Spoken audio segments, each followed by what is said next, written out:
Okay, so I had a look on YouTube, as we do. Jan's now given me an article, which I haven't seen. So I shall have a look at the article. There seems to be two main ways of doing this. I prefer the way that I'm going to show you first. Now, it's not going to work unless you use a lot of water. So if you think about a motor car engine, a motor car engine's parts need oil to lubricate the parts. So we need water between the paper and the brush at all times to make it work. Okay, so it is a real play going on from our cubism that was really strong colours. We are now going to have to go back to true and traditional transparent watercolour. So some of these are my play. Some I've had to do Blue Peter moments because otherwise I would have to dry them. So yeah, I never watched Blue Peter, so no, did you have it? So we are not drawing, and I did send round those images as some ideas, but they are really just ideas to go forward from. All I want you to do to start with is to play. When I did those, they were the second way of doing it.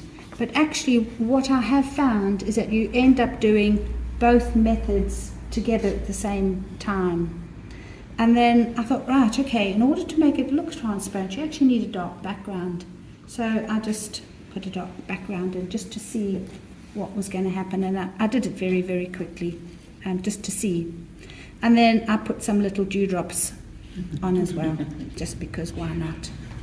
So the method, you do need a good brush, a nice belly.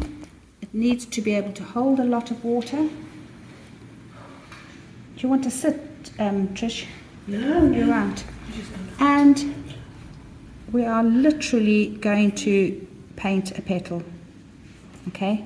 And then we're going to put more paint on, because if we only do it once, it's not going to have enough paint on. Okay, so it's not going to have enough fluid. Now, depending on how much paint you put in, that will determine how dark your outside edge is. Okay, so once we've got that on, I'm going to do another one, but I'm only ever going to do 2 at once. I'm never going to do more than 2. Okay, so that's the start of my flower, and I'm just doing a sort of a daisy shape because that is the easiest to do. So I'm putting lots and lots. Okay, cleaning my brush, my water. Clean water, and I'm not getting all the water off. And I am introducing water back into the petal and cleaning on my wad. Okay, more water. And this is the mistake that people make.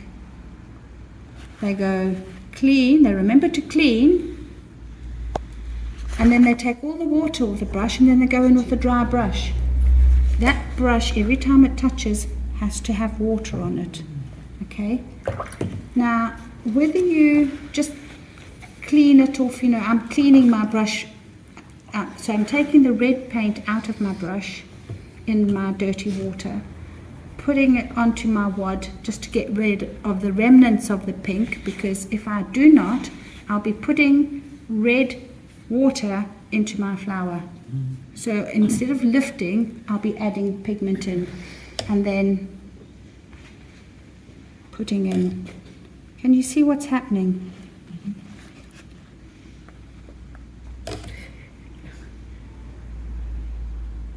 I'm trying to keep to the process, whereas at some point you sort of like are able to gauge it. Like now, I've got a lot on there, so I can actually lift. Now, sometimes and quite often people come to me and they say, why have I got a hard edge around my house or my cloud or whatever? And it's normally because when they've painted whatever they're painting, the cloud, the house or the shape, or the mountain, it often happens with mountains, when they put the second colour in, it's a weaker colour, so they're introducing a wash that is weaker than the one that is already on the paper. And that weaker wash is pushing the paint towards the edges.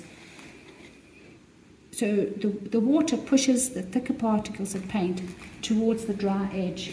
And that's basically what we are trying to force to happen, which is why we need... So yes, we are lifting off some of the paint, but if we lift off and do not introduce the water, we will not get the hard edges. And we want some of the hard edges, because that is what's making the leaf. Okay, and that's what's keeping it. Control it, you can then let them touch, but we want to keep them separate. So that is the first stage of every petal. Okay, nothing else. And then we leave it. So if you look, there's actually a lot of water still sitting on the surface of those petals. Okay, so stage 2. I'm going to do on the ones that we've done before. Those petals were actually painted in the second method, but it doesn't matter, because all I want to show you is what happens. Okay, so I need a good wash here to start with. If my palette or my plate is too dry to begin with, I've got nothing to pick up. Notice how I'm actually loading my brush. And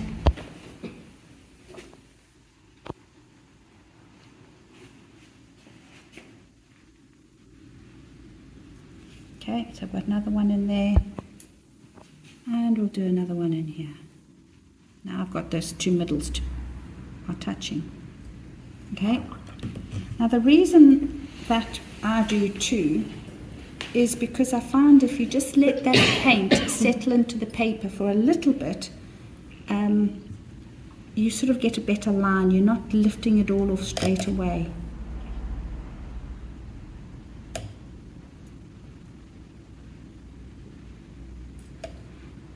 Once you know what's going on, you can actually dictate and introduce the water. So see, if I introduce the water more on the top end, I can make the bottom end darker if I wanted it to, or I can lift off. So the idea is that the edges of the underlying petals show through the next layer. Okay, and so we go on and build it up. So this one, I think, has got 3 layers on, if I remember. That one is 1, 2, 3 layers. That one's got 1. That's the first one, and then that was 1, and then 2. And you just carry on building up those layers. So that's wet. I can't really do anything with it, so I'm going to leave it to dry. It doesn't help to go and take the hairdryer to it straight away, which is why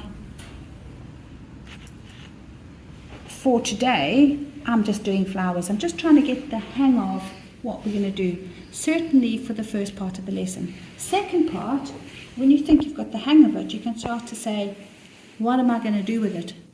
Jan sent me a beautiful, I don't know if you put it on the WhatsApp group, that amaryllis, the white one. Oh yeah, I showed it to That would be beautiful. That's a beautiful flower. So if you think you've got the hang of it, start doing something with it. Okay, but I'm just going to do a blue one, so I'm going to do some more over this one. That was, I think it was Prussian. So, can you use 2 colours, Sue? Can you put another colour over, glaze with another yes, you colour can. over top? Yeah, you can. So I'll put a bit of pink in there, I'll change the colour a bit. So now my Prussian has got a bit of lumps in it.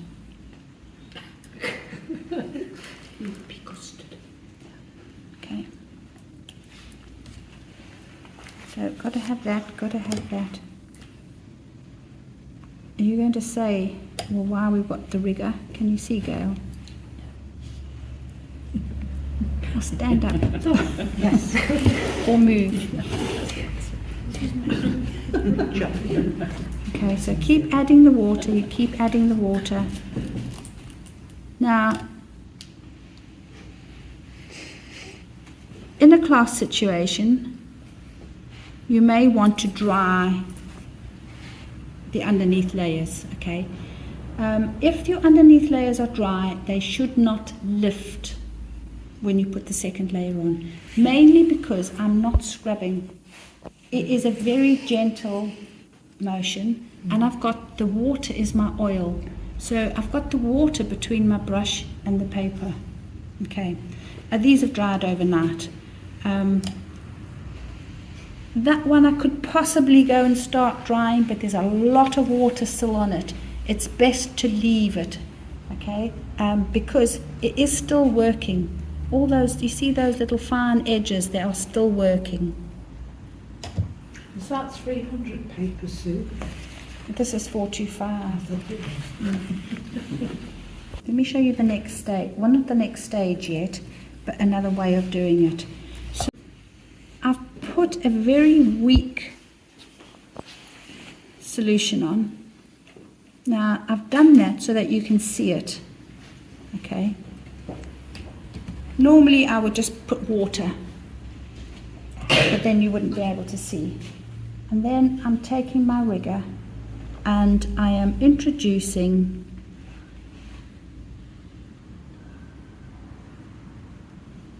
that line. Okay, so that's the other way of doing it.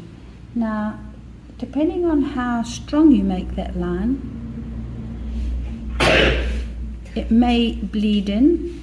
I've got more water on that side than this side, so if I wanted to, I could blob it into the top of that water meniscus, because I have got a meniscus. To me, that is more beautiful than that, because that is going away from transparency. So that's the other way of doing it. Now, what I have found is in painting these, you may decide, hang on, I can't just sit and watch paint dry. So this is where I think you could actually use both methods. So that you can see how wet it still is. So I'm actually doodling a little bit with my rigger,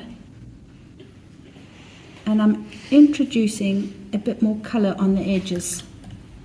If I think I've got too much colour, I'll just go and add more water, and it'll keep pushing it away. Okay, two ways of doing it. I think it's best to do both together, depending on what you want. Right, the last thing to make it come together, because at the end of the day, flowers turn over, and so I drew in very lightly the shape, and same thing, lots of wet paint. Lots of wet paint. The process is exactly the same.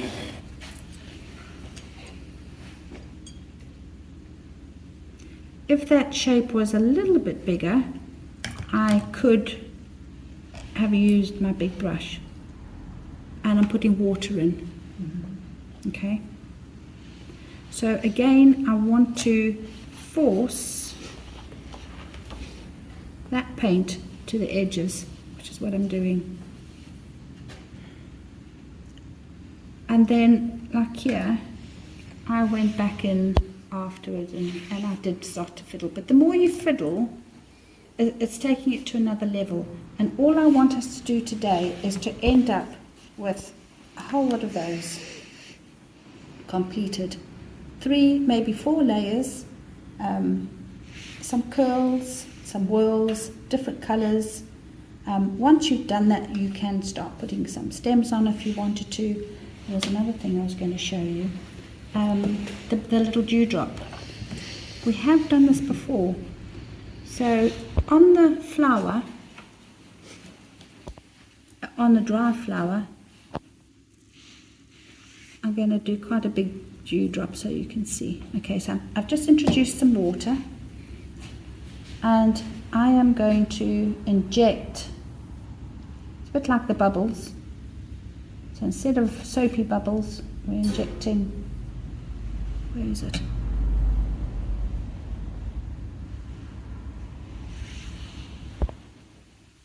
And I'm just injecting some paint. It works best with the same colour because then you get that I'm going to leave it like that. Okay, now that is going to take a long time to dry. But what's going to happen is some of that pigment, when I injected it, is sitting underneath the water and some is sitting on top of the water. So as it dries, it's going to start to sink. And hopefully, I'll end up with something that looks like that. And that is really all you need to know.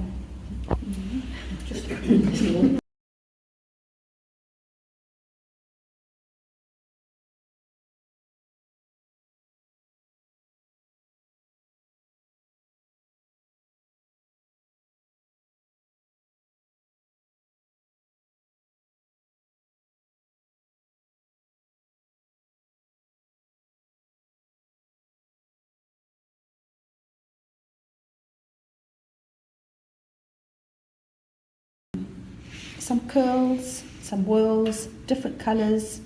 Once you've done that, you can start putting some stems on if you wanted to. There's another thing I was going to show you. The little dewdrop.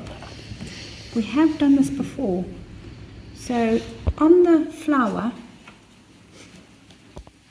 on the dry flower, I'm going to do quite a big dewdrop so you can see. Okay, so I've just introduced some water and I am going to inject, it's a bit like the bubbles. So instead of soapy bubbles, we're injecting, where is it?